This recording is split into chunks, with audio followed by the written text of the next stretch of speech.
I had a lot of questions about Creality's latest enclosed Core XY printer. Is it good? Will it replace my current favourite FDM printer? And why the fuck did I lift its 40 kilograms onto my worktop just to show the box? I think if we cut to the chase, the biggest question is whether or not Creality have been the first to properly trump Bambu's 2 years of domination, or whether this is just another cheap large clone. And honestly, I'm kind of hoping it's the former, so we can all move on from the "is this better than Bambu" thumbnails that, yes, we're all doing. Anyway, honestly, there's many ways that I think this exceeds even the X1, but there is one small, and I'm going to say up front now and not bullshit you, it's a minor thing where it's clear that some things haven't quite fully clicked for Creality, but it's so damn close. We'll get into all that. Hi, I'm Ross, and this is Fohammer Videos.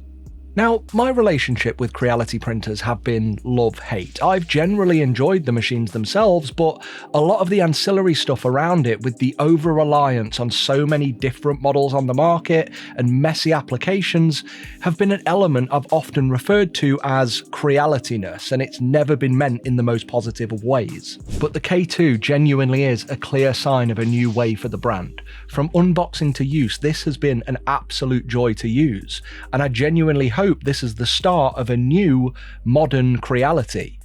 Let's walk through it. Unboxing can be tricky because it's heavy. Aside the cardboard, this is 40 kilos, which is near on 90 to 100 pounds, something like that. I don't know how pounds work.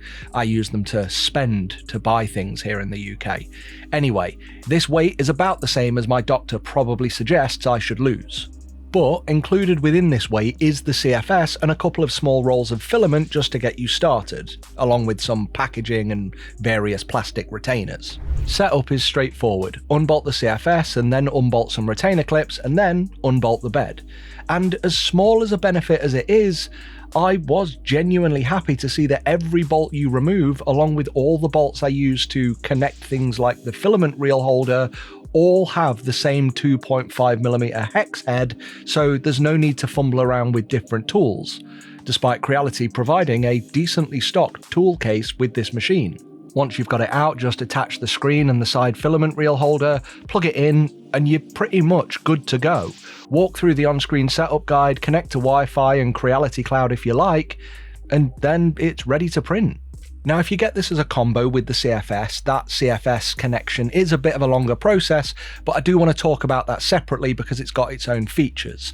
And I suspect there'll be some people out there getting a K2 Plus without the add-on. Now, I have to say, I was immediately impressed by the build quality. The sturdy metal frame, which clearly adds to the overall weight, is very indicative of a unit that should last a long time. It's got an almost redundant USB port covered on the right hand side, and I say redundant because network, and in regard to network, yeah, it's got Ethernet, it's also got the power socket on the back, and it's got built-in Wi-Fi too. One thing I'd like to have seen is slightly adjustable feet, and I have actually seen a couple of unfortunate reports of the existing feet shearing off in shipping for some people, and the only solution seems to be a thread extractor to get the remaining parts of the screw out, and then a new bolt to put it back on. But as someone whose hobby is 3D printing more than 3D printers, again, the tech stuff just doesn't excite me. The things that I love are mostly just the nice convenience features. So it's got dual part cooling fans either side of the chassis, which are great, and it's also got dual VOC filters at the back of the machine. And what I love about this the most is that they can also be used to cool the chamber, which means no longer do I need to have the glass lid off or the door open just to ensure my filament doesn't get too hot.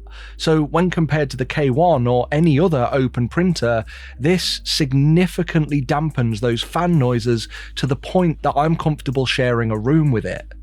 Not like that. But anyway, the point is, the CFS itself changing filament is actually louder than the printer. And this also has a heater between those exhaust fans too, so for tougher filaments, it can heat the chamber up to 60 degrees. It's got some usual modern stuff like the PEI plate slides into place easily, and the hot end has an easily removable cover for better access to the components that frequently need maintenance or replacements, which is an upgrade from the K1 series. And speaking of maintenance, the dual lead screws on either side of the print plate are much simpler to get access to for cleaning and re-greasing when compared to what I've seen on similar printers. But it's where Creality have included the CFS that really impresses me. And this is intended to be backward compatible with the last year of Creality's printers too, once they get round to releasing the conversion hardware packs for them. Now, setup of this was also straightforward, thanks to every part being clearly labelled. Okay, the translation isn't that great, but the pictograms make it obvious where everything goes. And with the hub included, you can actually connect up to 3 additional CFS units for a total of 16 automatic material changes in one print. Now, one thing I've just got to say, and this isn't about this printer, but just these in general, we really need to pick a brand agnostic acronym for all these different filament loading systems. We now have AMS, ACE, MMU, whatever Elegoo plan to make, and now CFS for Creality filament system. And again, I'm not blaming Creality here, but I just don't think we need this many names for what is essentially the same thing across different brands. Now, personally, I prefer AMS or MMU because AMS was the first one I had, and MMU just means multi-material unit. It's agnostic on its own. Anyway, rant over. What's your preference? Let me know in the comments. But yeah, I really like this. Not only does it come across as a better sealed unit than other units, which should increase the likelihood of filament staying dry, and it supports both the plastic and all the cardboard spools that I've used, the accessibility of parts, the way it connects up to the K2, and the way you load the filament are marked improvements over the competition. Now, it does have a built-in temperature and humidity sensor, which is on the front display, but you need to know it's not a heated system. It won't dry your filament out. There are 2 recesses at the bottom to hold desiccant bags for this purpose. But yeah, it's the little things like the flexible hoses to load the filament into, where the Bambu AMS could often do with a printed guide, or the lever on the back of the CFS hub, which lets you easily remove the PTFE tube and swap over to the side-mounted reel should you want to use a filament like TPU, a material which is notorious for being trouble in these loader systems. I think due to the size of the K2 Plus though, I'd have actually liked to have seen them extend the width of this CFS to add a 5th reel, which would have both trumped the existing 4-colour systems and matched the number of reels available at once on the Prusa XL. But I expect it was kept this size for what I presume is an upcoming K2 normal? That's just a guess, but it makes sense to have a lower cost version as a direct rival, right? Another handy feature I like is that Creality have even included an RFID reader on the side of the printer, so changing filament on that side reel when using a roll with a compatible RFID tag is as simple as scanning it across the reader, and when you hear a beep, it's been read, and you just mount the reel as normal. And I'm saying compatible RFID tags because right now these only work with Creality filaments, but it would be nice to see the industry adopt a standard of RFID data across all material brands. But if you are using filament with no RFID tag, it doesn't matter if you're using the CFS or the side reel. You can actually configure this manually in the UI to tell it what the material type is and the colour. I'm going to come back to the UI in a minute. With this being a multi-material unit, it does of course have a purge chute coming out the back, commonly known as a poop chute, but I don't want to be too crass in my videos. Well, I want to be crass on my terms. But next to this is also a really handy rubberized nozzle cleaner with little rubber teeth, which personally I think is much better and more easily replaceable than the little nodule thing on the Bambu lab machines. Now, I've got to be honest, I'm not the biggest user of multicolour printing because I just don't like the waste of both material and time. I'd rather print parts in separate colours and stick them together like I did on my K1 reviews, but there just aren't many designers out there making models that way. I am, however, a big fan of these systems auto-loading the filament for me, and when I've got 2 of the same material loaded, it's swapping to the next one automatically when one runs out. But honestly, the handiest feature I noticed of this machine, as tiny as it is the same thing I noticed on the K1. You see, when you're printing, you can often get errant bits of filament loose in the chamber. Heck, when it does, it's often the pre-print calibration that I just peel off and throw below the bed. So the fact that the base of the printer is level with the door frame, it's a small thing, but it means you can easily slide out these errant bits of crud without having to dig around inside. Yeah, small stuff, but it's handy over time, especially for lazy people like me who just leave crap here. This has other great modern features too, like a 1080p camera used for both time-lapse creation and spaghetti detection, though I do think the fixed angle of the camera is a bit high for time-lapses because it cuts off the bottom of your print before it's even reached a third of the build height. There is a second camera in these machines, and it's actually inside the print head itself, which replaces the K1 Max's LiDAR sensor, which apparently was meant to come to the other K1s, but never did. But this isn't directly monitorable. It's only used by the system firmware to calibrate flow rate and pressure advance, which are two great features to ensure your filament output is spot on. Honestly, I think this is one of the reasons why these modern printers are more plug and play. Most of the time now, all you need to do is get the temperature right, which for most materials it commonly is. So with all these great features, when I look at the usability of this machine up against something like my Bambu X1, well, I've got to say this not only stacks up and is a larger machine than anything they offer. In a few simple ways, they've done what no other brand has done yet, and are actually gone beyond Bambu in terms of some of the functional hardware design. So what's the catch? Well, I've got to be honest, it's the software again. Now don't get me wrong, Creality have done some wonders with their phone app for one. I used to frequently complain that this was a very unintuitive mess, designed more to make you spend money on some weird Temu style Creality storefront with tokens and crap. But this has since been tidied up significantly.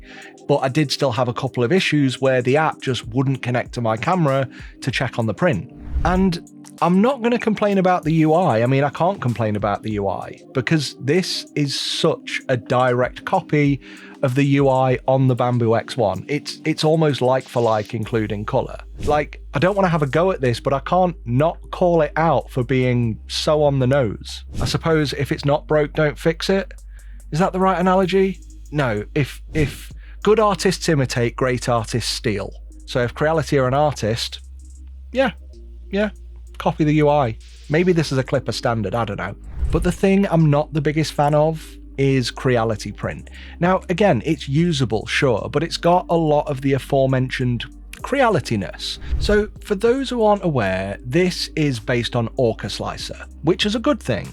Orca Slicer is based on Bambu Studio, and that is based on Prusa Slicer. And the Bambu element in all this created what I would call a more visually streamlined workflow. It's a little thing, but like having the settings on the left, the editing in the middle, and the output data before you send it to print on the right, you know, in the order of input, process, output, in that left to right journey, it worked. Creality have now reversed this back to what it was with Prusa Slicer, and well, I just don't like it in the same way an old man would yell at a cloud.